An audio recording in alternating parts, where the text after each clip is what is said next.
Another blow to the New England Patriots offensive line as Isaiah Wynn is put on injured reserve. I'm Sarah Goodwill here with Evan Lazar and Alex Barth. Guys, Isaiah Wynn on IR with a toe injury this time, nothing to do with his Achilles.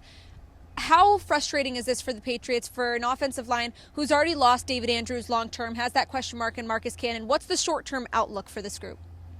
This is the story of the team right now. I know everybody wants to go out there and talk about Antonio Brown and talk about Josh Gordon and all these weapons for Tom Brady. The story of this team right now is the offensive line and the injuries up front.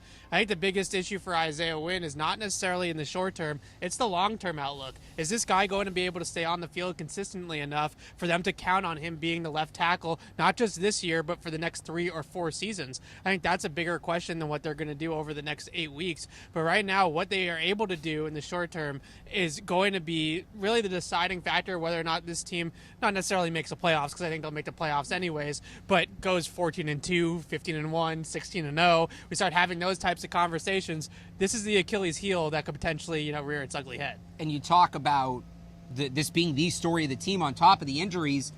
Shaq Mason, Joe Thuney, they haven't been bad, but they certainly haven't played to the level that we're accustomed to especially them playing. Shaq. Right, Shaq Mason struggled mightily against the Steelers, had a bit of a bounce-back week last week, but with those tackles out, it's even more crucial for those two to step up.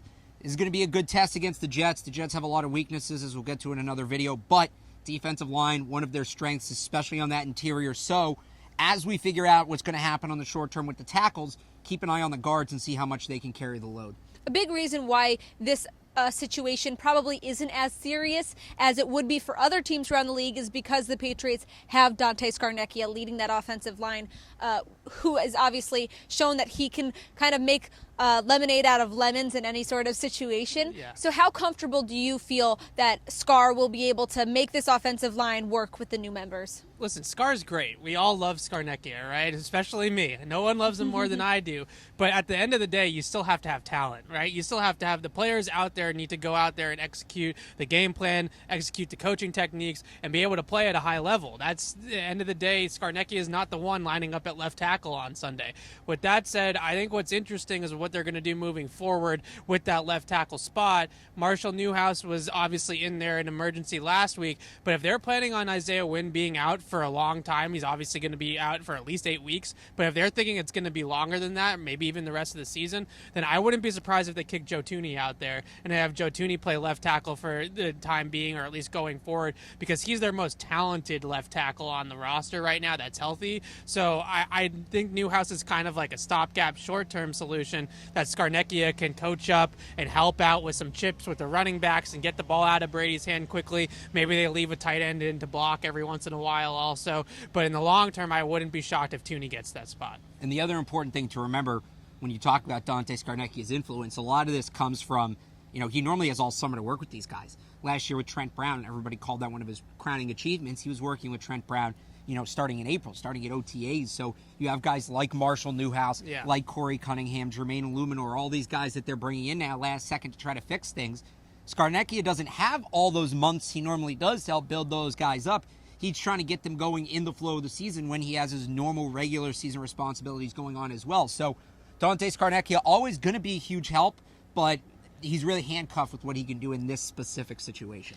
And real quick, guys, obviously when this news broke that Isaiah Wynn was going to IR, people were saying, how about the Patriots go after Trent Williams? Is that possible with the cap space? Not really. So they can't afford Trent Williams right now. They couldn't afford Antonio Brown either. They're able to make that work because Brown was a free agent. That's the biggest difference. With Trent Williams, they have to get him under the cap before the trade can go through with the league office. Whereas with Antonio Brown, they could use the signing bonus structure, they could use the voided years on the second option year, and they could get out of kind of that big cap hit in year one. Trent Williams is already under contract. He has about a $9.5 to $10 million cap hit currently. It does go down by $600,000 every single week that he doesn't play, and by the end of October, when the trade deadline is, his cap hit won't be as high as it is right now. But the Patriots are sitting right now at about $3.9 million in cap space, and he's got a $9.5 million cap hit. So they can't afford Trent Williams. The only way that they can really do it is if they trade a player with a similar salary and they match salaries. So we're talking about trading Dante Hightower for Trent Williams or Devin McCourty for Trent Williams. That doesn't seem very likely. Or they could extend a bunch of guys before they make the trade, like Hightower, like Van Noy, like McCourty, and get their cap number down this season, and then they're able to kind of kick the can down the road. But that really screws their cap for next year, where they're going to have a lot of heavy cap numbers there. And you have to remember, Trent Williams, even if he comes in here, beyond all the cap stuff, is not a guarantee. He's got to learn a brand new offense, a brand new system, like I just talked about with Scarnecchia.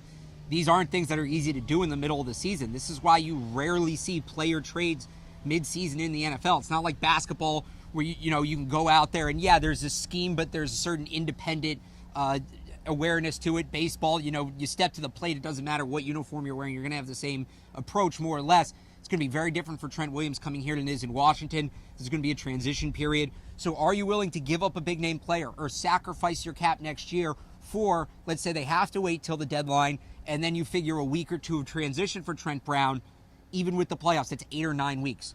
Are you willing to make that big of a sacrifice for 8 or 9 weeks of, I know I just said Brown, Trent Williams, pardon me.